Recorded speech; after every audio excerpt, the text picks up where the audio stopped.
Les Actes des Apôtres, chapitre 6.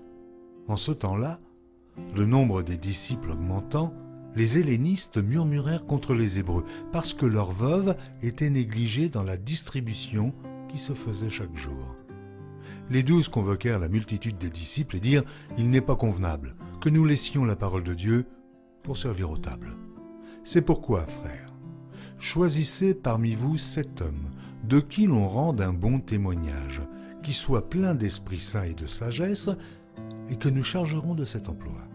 Et nous continuerons à nous appliquer à la prière et au ministère de la parole. » Cette proposition plut à toute l'assemblée.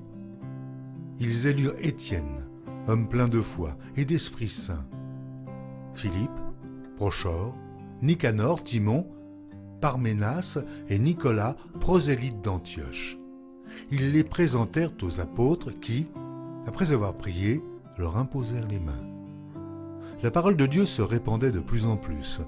Le nombre des disciples augmentait beaucoup à Jérusalem, et une grande foule de sacrificateurs obéissait à la foi.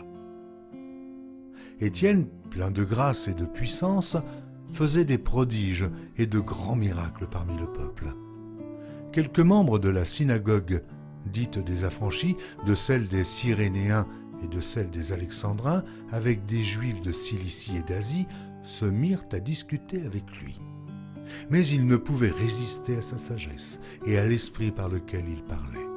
Alors ils subornèrent des hommes qui dirent « Nous l'avons entendu proférer des paroles blasphématoires contre Moïse et contre Dieu. » Ils émurent le peuple, les anciens et les scribes, et, se jetant sur lui, ils le saisirent et l'emmenèrent au Sanhédrin.